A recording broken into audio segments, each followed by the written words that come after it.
What is going on, guys? This is Basco Show, the average player. Welcome back to a new Shadow Legends video.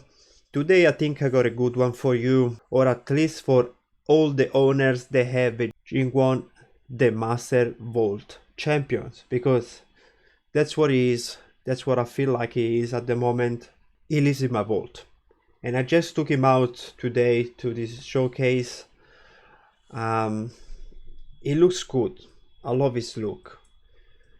He's so big. He got this massive axe with this fire. It looks like he chopped this giant's hand. He got two more like Sodia, like a nasty shield. But then you check his kit, and it's not the like, it doesn't hit that hard.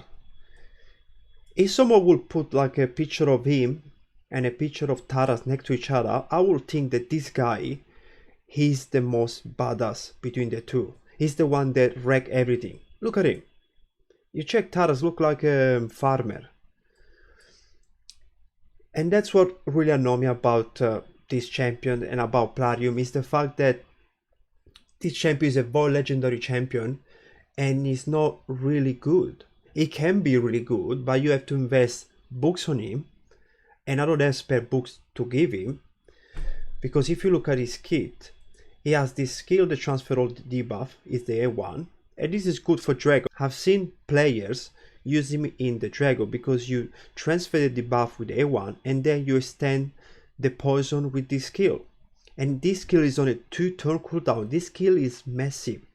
A turn cooldown, and you have 100% chance to increase the duration of all the debuff by 1 turn. So you can use this every second turn. It's amazing.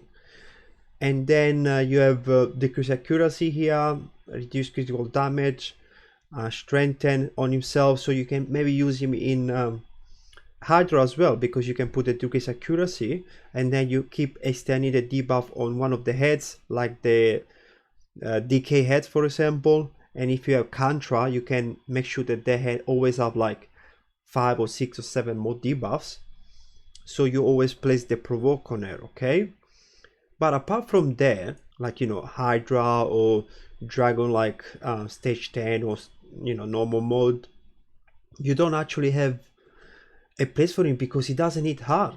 At least if he would have hit hard, people would build him as a nuker, because he has this really good passive. He's basically immune to all the debuff, the CC debuff that we have in the game, except for like Ship.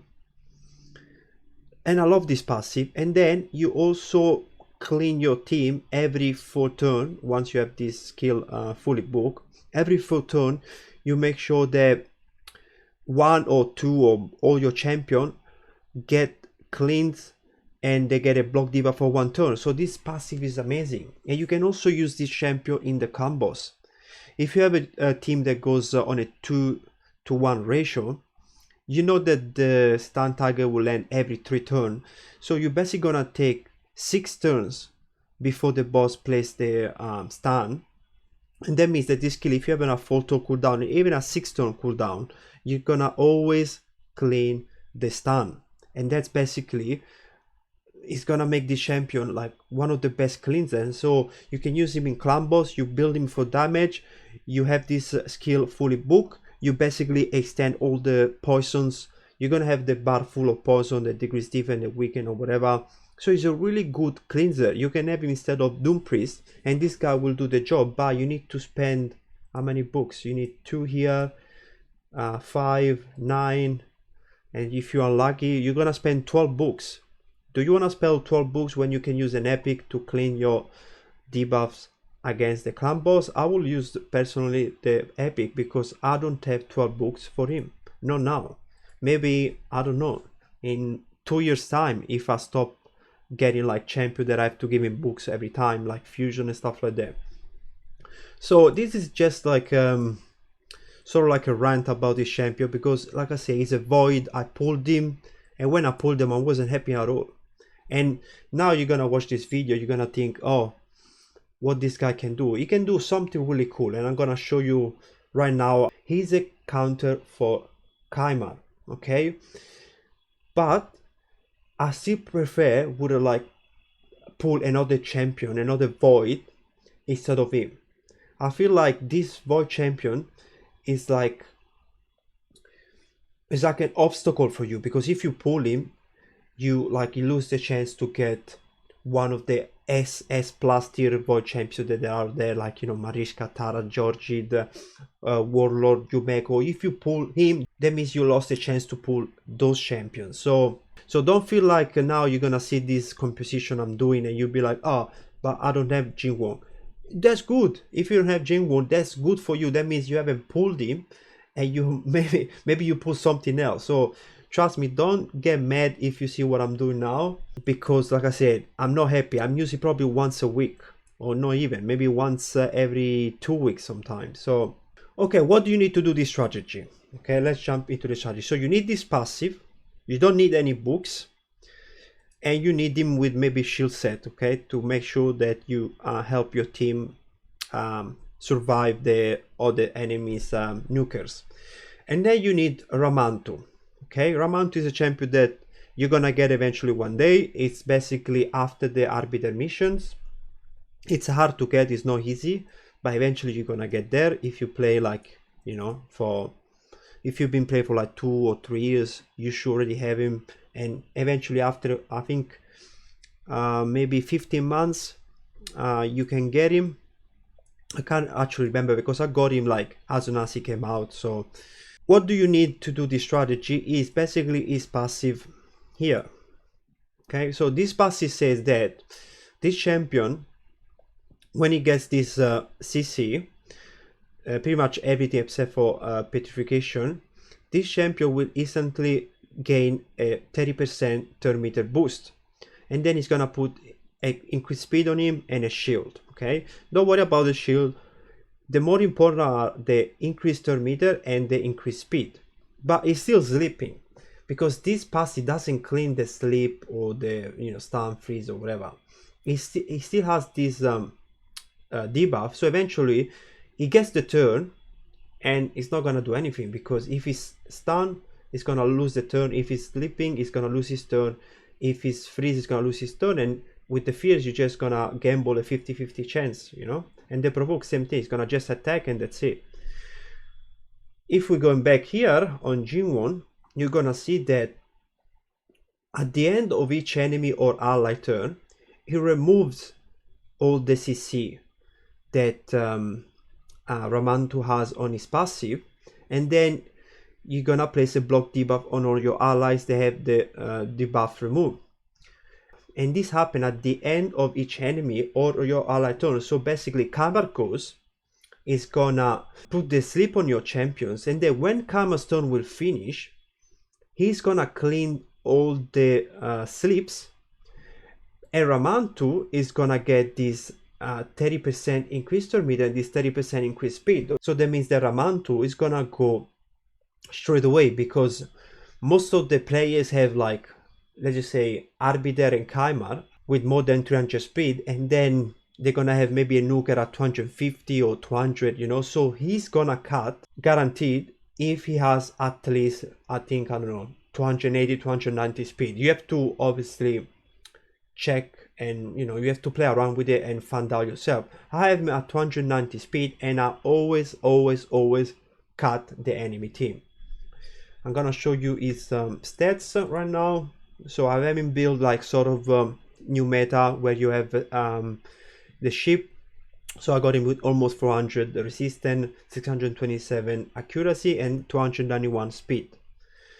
And then Jingwon, I don't know how you should build him. I just got him with HP.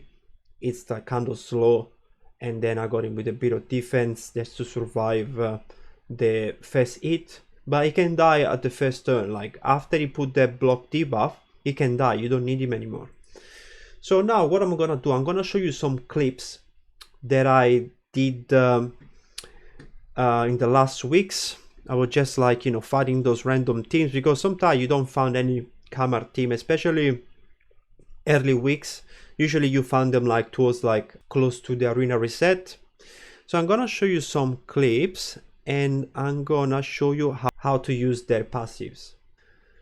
Okay, this is the first clip. I'm facing basically a very fast team that has a local champion, has a karma that's gonna reset the skill, so they're gonna go twice. This team is very nasty. You can probably use UDK and have a chance, but the Warlord is still gonna be annoying. The CV, the karma with the strip. And look at my team. It's not like a crazy team, but I have Ramantu and Jingwon, and I'm gonna show you exactly the interaction. So you're gonna straight away see that the CV is gonna boost, and then karma is gonna slip my champions. But then see, I got a turn because I used the passive of Ramantu with the passive of Jingwon. And then look, I place the block skill on Warlord, so he can't do the lockdown skill. So I have all my skills. So I place the counter with Valkyrie, and now every time they touch Arix, they're gonna get countered. And that's why I'm basically, you know, take them down one by one. So you don't need to be fast for this team. You just need to have Ramantu with decent speed, around 290. And then some like enemy, they're gonna get block passive. Some enemy, they're gonna get block skill. So for example, if you go against Arbiter, Arbiter is gonna get the block skill. Karma is gonna get the block skill. Warlord is gonna get the block skill. So it's a really good strategy because you can basically control the enemy team. Okay, now let's move on to the next clip. Okay, in this clip I'm facing basically same Kaimar, and I got Duchess and 2 strong nuker, okay? And I'm using pretty much the same team, but I'm using Harvey Jack instead of Valkyrie, okay? So he put me to sleep, I clean everything, and Ramantu is gonna get a turn. Simple as that. And then I place the, I strip them, I place the block passive, but he didn't get it. Maybe it was like a 3%. So basically now what I'm gonna do, I'm gonna try to clean the attack up, and I did on him. I removed it and I placed my reduce attack, and now I one shot them with the Arix, and just a matter of time before I kill the Duchess.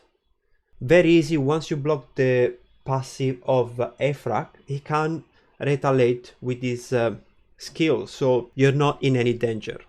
Okay, let's jump into the next one. We have a very fast team with 2 nukers, a very fast Arbiter, probably 6-star blessing, and we have Georgid, a champion that can one-shot pretty much everything, especially a team like mine that is kind of like squishy.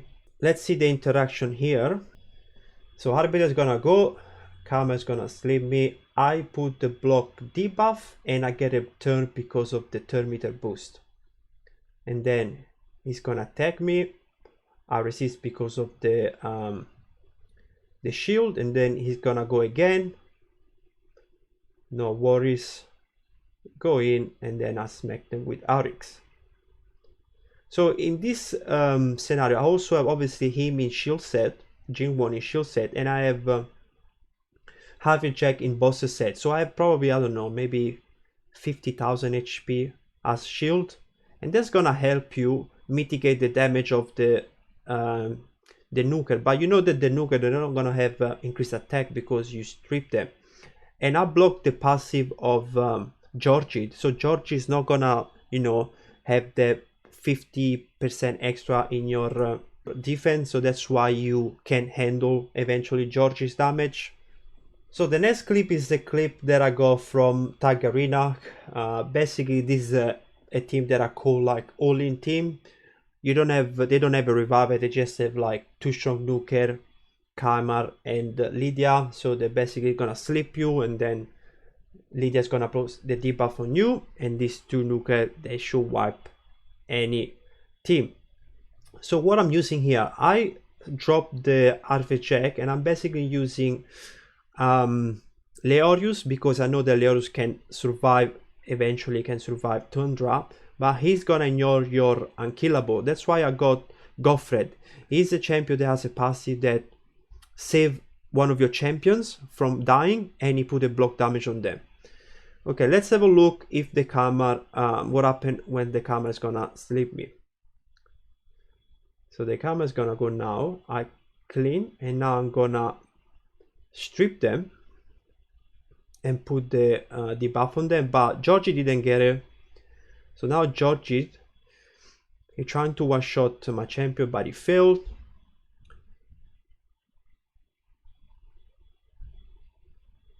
And all I did is nuke back with Leorius, because Leorius has the block damage because of Godfred passive. So in this next clip we have a team that is basically all-in team. It doesn't have any revive or any like huge support champion that can keep your team alive. He just wants to sleep you, push the decreased defense, and destroy you with these two champions. So I got a bit of setup here where I'm gonna make sure that Godfred is gonna keep my Leorius alive with his passive, and then I'm gonna survive Tundra hit with my Leorius eventually. But I want Jingwon Ramantu to carry in and put the block passive on them, strip them, and all this kind of stuff. So let's have a look how this goes. So I got the damage, and now let's see. I carry in. Let's see if I strip them. I missed the block passive on Georgid, but look what happened. Tundra tried to one-shot my Leorius, and he went in and pushed the block damage on him. Okay, so this champion, it wasn't gonna die, even if it wasn't Leorius. And then I just nuke back, and I win the fight. And even though, like, let's just say you have a reviver here, because she has the block passive, you can actually revive, no worries.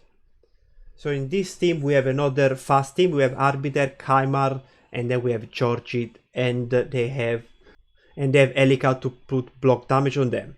And this is the team that I used previously. It's with the Arve check. So they're gonna put strip on me. I'm gonna clean myself, and then Helicath didn't use his block damage yet. So if I use the strip now, and then he'll put the block damage, I'm kind of like screw. So what I'll do here, I use the A2 on Arbiter instead. See, I'll do A2 on Arbiter, and then he's gonna put the block damage. So what I'll do now, I'm just gonna go through my skill, and then when Ramantu is gonna go next, he's gonna strip them, and I'm gonna be able to damage them through the block damage. Here we go, we're gonna strip them now. Georgie resists because he had the lighting cage. He resists pretty much every strip attempt that I did with Arve check and with Ramantu.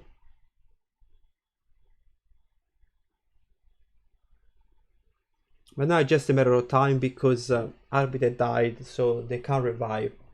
And I got the counter on Arix, and I just win the fight like that. Okay, now guys, I'm gonna show you two clips where we have two different scenarios. The first scenario is if the enemy Kama is not set up to use the A2 in the first turn, because if you don't set up Kama is gonna use the A3 first. So I'm gonna show you. See, he uses A3, but because my Ramantu is kind of fast, I cut those two nukers. And what I'm gonna do now, I'm gonna strip them, put the block passive on them, and then I'm gonna resist the nukes through thanks to the shields and thanks to my defense and stuff like that. And I'm just gonna go and trying to nuke them down. Okay, so even though like the Kaimar is not set up to use the A2, you still have a chance to win if your Ramantu is fast, because maybe if they would have Arbiter would have boost the Ramantu and the Leorius, maybe you would like lose, but you still have a chance. So if you see that sometimes this is not working, it's because maybe the enemy Kaimar didn't use the A2 first. Okay, so you might go and try, oh, it's not working for me, why? Yeah, that's why, because it's not set up. And sometimes I lost because of it, you know, like, and I always think, oh my, why they didn't set up the camera. Okay, so Now I'm gonna show you another clip, and that will be the last one. I'm gonna show you what happens if you face these kind of champions here, and you have a Ramantu that goes faster than the camera. So this Ramantu is gonna block my passives, and this composition doesn't work if you have your passive blocked, obviously. Okay, let's see what happened. So Ramantu go after, and then Jingwon, for some reason, resist the block debuff, and that's made the half checks take a turn. That's really good. And even though those two champions they lost a turn, I'm still in the game. Okay, so now he's trying to kill my Nuker because he was the one with the lowest health. And luckily we managed to get a turn with our Nuker, and we managed to basically take them down. So if you get this scenario, you have to hope that the Karma goes first, okay? But most likely they're gonna set up their Ramantu to go before the Karma. That's what I used to run as well. I used to run Ramantu and Karma together, and I used to make sure the Ramantu was the first one, because you want to block the passive first. So you have to be careful. This composition doesn't work with against Ramantu that put block passive on you. You have to be lucky with polymorph or with resistance and stuff like that. So that's it, guys, for the showcase. I want to prove to the right community that this champion is not as useless as you might think, especially if you can do all the stuff that are done without putting any books. That means all you gotta do is take him to level 60 eventually, put a crap shield set on him. Look, I have 3 like rare pieces here. I have these 2 accessory like rares. So these pieces are like a 5-star piece. What do I have here? I think I have chest. I think I have HP, right? Yeah, I got HP boots. So not a crazy build at all. It has to only help you protect your team. If you want to go mastery, forget about this one. I was probably trying to build him to do some damage. Just go down here and get this one so you can protect your team, and then get this one as well so you can get sorry, not this one, this one here. So with this 2 mastery, you get 25% of damage, from 20 from the first hit and 5% for the rest of the fight. So you're gonna eventually protect your team more if you want to do this. I'm gonna probably showcase you again in clan boss if I can get books somehow, and book especially this skill. I need this one to be on a 2-turn cooldown. I think he can work with this skill at 6 if I use a team that goes on a 2-1 ratio. So let me know what you guys think. I hope you don't have him, but if you do, hopefully this might help you. I'll see you in the next video. I hope you guys enjoyed. If you're not subscribed, please subscribe to the channel. It will help me a lot. Leave a like so we can push this video to as many players out there. They can see it because of the algorithm is gonna go up. And I will see you in a future video. I have many ideas that I want to share you with the community. So stay tuned, and I'll see you in the next video. Bye.